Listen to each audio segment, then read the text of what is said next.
आपने किसी कंपनी का रिजल्ट देखा होगा, रिवेन्यू, इबिडा, नेट प्रॉफिट, तीनों नंबर देखकर अक्सर लोग कंफ्यूज हो जाते हैं। तो एक सिंपल एग्जांपल से समझते हैं। मान लो एक कंपनी ने साल भर में 100 करोड़ का बिजनेस किया, तो उसका रिवेन्यू हुआ 100 करोड़।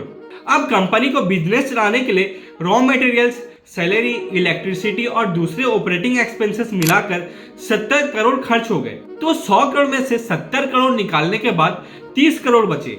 ये रफली कंपनी का ईबिडा होता है। यानी कंपनी अपना कोर बिजनेस ऑपरेशन से कितना कमा रही है उसका आइडिया ईबिडा से मिलता है। लेकिन कहानी यहाँ खत्म नहीं होती। कंपनी ने लोन लिया है तो इंटरेस्ट देना पड़ेगा, मशीन की वैल्यू भी टाइम के साथ डेप्रिशिएट होती है और गवर्नमेंट को टैक्स भी देना पड़ेगा। ये सब एडजस्ट करने के बाद मान लो कंपनी के पास 15 करोड़ बचे। ये हुआ उसका नेट प्रॉफिट।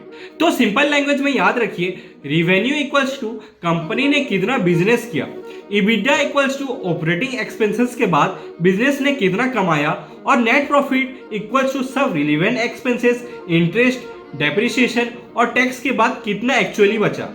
और इसीलिए किसी कंपनी को एनालाइज करते वक्त सिर्फ रिवेन्यू या प्रॉफिट देखना इनफ नहीं होता।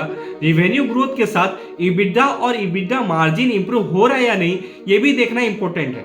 क्योंकि कभी कभी कंपनी का रिवेन्यू बढ़ रहा होता है लेकिन प्रॉफिट मार्जिन एक्चुअली गिर रहा होता है, और यही नंबर स्टॉक मार्केट में कंपनी को समझने में हेल्प करते हैं। अगर आप चाहते हैं कि मैं नेक्स्ट किसी और फाइनेंशियल टर्म को इसी तरह सिंपल एग्जांपल से एक्सप्लेन करूं, तो कमेंट में बताओ नेक्स्ट किस टॉपिक पर वीडियो बनाऊं। और ऐसे ही फाइनेंस और मनी स्टोरीज के लिए फिनक्रेडल को फॉलो और सब्सक्राइब जरूर कर लेना यार।